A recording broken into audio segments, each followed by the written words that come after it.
Tantas veces me mataron, tantas veces me morí, sin embargo estoy aquí resucitando. Bueno, y para nuestra historia oficial y para lo que nos enseñaron en la escuela, el 9 de julio de 1816, 6 años y un poquito más después de la Revolución de Mayo, aparecía en Tucumán el Congreso de Tucumán que iba a declarar nuestra independencia. Cristian, ¿qué podés aportar de esto? Bueno, decir como siempre lo destacamos en este programa, la historia es un gran proceso político y este proceso político que se inicia en el año 1810 va a culminar en algún momento el año 1816 y como lo decía el general don José de San Martín, en el Río de la Plata teníamos escarapela, acuñábamos moneda, pero lo que no habíamos hecho todavía en esta región es separarnos, decía él, del soberano. El soberano era el rey de España. Recordemos, siempre lo decimos, 1810, directa o indirectamente, el Río de la Plata seguía bajo las órdenes de España. 1816, en el Congreso de Tucumán se va a producir esta ruptura. Pero también la historia marca que Tucumán no fue un lugar o un hecho histórico cualquiera, sino que se decidió que sea en Tucumán, bien al norte del Río de la Plata, del virreinato del Río de la Plata, o lo que nosotros hoy conocemos como nuestro país, la República Argentina, pensando en la poca injerencia que en ese momento querían los legisladores de lo que era el poder de Buenos Aires. Y también cuando decimos que queremos incorporar a lo que es la historia oficial también otra mirada, digamos que un año antes, allá por agosto del año 1815, Gervasio Artigas llamaba a lo que él denominó el Congreso de Oriente o el Congreso de los Pueblos Libres. Esto que de alguna manera él llamaba y se convocaba con los que después iban a ser las provincias más cercanas a la banda oriental del Uruguay, o sea, Santa Fe, Corrientes, Entre Ríos, Córdoba y al norte Misiones, ellos se iban a congregar también en nombre de los pueblos libres, pero también en nombre de todo un pueblo, porque de alguna manera no solamente representaban a la burguesía de ese momento o a los sectores medio o alto, como terminó pasando en Tucumán, donde todos los congresales eran o abogados o sacerdotes o vinculados a alguna situación del poder central en Buenos Aires, sino que acá también se representaban a los indios, al gaucho, a todo aquel que creía haber encontrado en este líder casi borrado de la historia argentina, que termina muriendo también en el exilio en Paraguay, este líder que fue Artigas, aquel que concibió, junto con Bolívar y con San Martín, esta primer denominación de patria grande. Y no va a ser casual que en el Congreso de Tucumán falten estas provincias, ¿no? Bueno, por eso lo que vamos a hacer a continuación es ir viendo un video que tenemos preparado y luego ir reflexionando sobre lo que fue el 9 de julio del año 1816.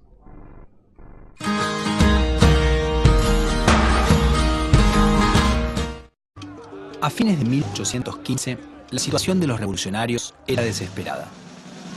Venezuela y Nueva Granada fueron reconquistadas por los realistas, que también aplastaron a los insurgentes de México, donde habían existido movimientos revolucionarios desde 1810. Solo el Río de la Plata seguía en pie, amenazado desde Chile y el Alto Perú. Un nuevo intento de los revolucionarios de avanzar hacia el norte había concluido en un desastre, la batalla de Sipe-Sipe, en la cual su ejército sufrió graves pérdidas. La situación interna era difícil. El interior estaba cansado del centralismo porteño. La banda oriental y el litoral seguían separados del resto, y en 1815 incorporaron temporariamente a Córdoba a su sistema. Además, la economía estaba en crisis por el esfuerzo de la guerra y la pérdida de Potosí. La situación internacional era preocupante. Austria, Rusia y Prusia habían formado la Santa Alianza para defender a los absolutismos y apoyaban a Fernando VII en la búsqueda de recuperar su imperio. Inglaterra, unida a la Santa Alianza, no protegía en ese momento a los revolucionarios hispanoamericanos. La represión de los realistas en los lugares reconquistados, como Bogotá, Caracas y Santiago de Chile, fue muy dura y no auguraba nada bueno a los revolucionarios si el Río de la Plata corría la misma suerte. En medio de esa gran emergencia, las Provincias Unidas decidieron convocar a un nuevo congreso, que se reunió en Tucumán para decidir qué hacer.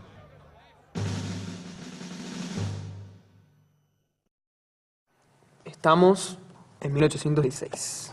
Bueno, leo el diario.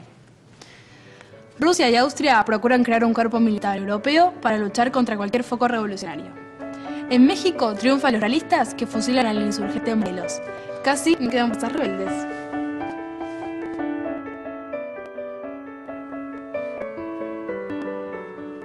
¿Y ahora? ¿Qué hacemos? Llegó la hora de jugar la carta de la independencia. El Congreso se reunió en marzo de 1816 en medio de un fuerte sentimiento en contra de Buenos Aires entre las élites del interior. Por eso el lugar de reunión fue Tucumán, para limar asperezas. Los diputados porteños, sin embargo, fueron restableciendo los lazos con el resto y lograron que se mantuviera un sistema centralista con capital en Buenos Aires. Y también consiguieron que el Congreso eligiera como nuevo director supremo al porteño Juan Martín de Pueyrredón. La mayoría de los congresales tenía posiciones políticas mucho más conservadoras que los que habían dirigido la Revolución rioplatense hasta entonces. Sin embargo, dieron el paso que antes no se había dado: declarar la independencia. El general José de San Martín presionó para que se apurara la decisión, porque la necesitaba para llevar a cabo su plan. Este consistía en dejar de atacar a los realistas en el Alto Perú, donde 3 ofensivas de los revolucionarios habían sido derrotadas, para avanzar sobre Chile y desde allí invadir Perú, el gran baluarte realista. No era lo mismo atacar Chile como un ejército de rebeldes contra el rey que como el ejército de un país independiente luchando contra España. Finalmente, el 9 de julio de 1816, el Congreso declaró la independencia de una nueva nación que era libre e independiente de los reyes de España. Cristian. Bueno, para ir cerrando, y nuestro video un poco lo marcaba lo que fue los meses siguientes, la nueva Constitución, esta nueva autoridad, lo que nosotros hoy conocemos en la historia argentina como el directorio, que fracasa y aparece posiblemente una de las etapas más ricas en la historia argentina, que es la etapa de las autonomías provinciales, con la aparición de las figuras fuertes como son los caudillos. Así es, y simplemente para decir 2 cositas para terminar. Al Congreso de Tucumán llega Belgrano con ideas desalentadoras de cuál era la mirada que había en ese momento en Europa sobre lo que eran las revoluciones latinoamericanas. Posiblemente lo haya hecho para forzar la decisión esta que ya venía muy demorada desde el 25 de mayo de 1810. También hubo un intento por parte de Belgrano y de San Martín de intentar crear una especie de gobierno compartido, donde habría la figura de un monarca americano, descendiente posiblemente de Tupac Amaru, y un parlamentario o un grupo parlamentarista que fuera quienes acompañaran esta monarquía. Uno de los escollos con lo que sufrió esto es la dificultad que hubo para intentar encontrar quién iba a representar la descendencia de Tupac Amaru.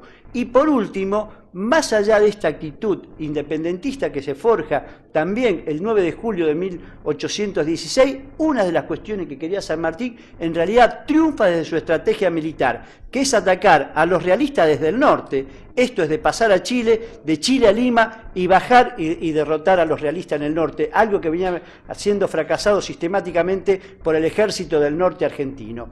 Pero bueno, también digamos que no triunfa en la posición política porque San Martín entra a Perú e ingresa a Perú con la bandera chilena. Bueno, estas son algunas de las cuestiones que a veces la historia oficial no ha querido contar y que nosotros queremos reflejar con esta otra mirada que tenemos desde El Futuro Tiene Historia.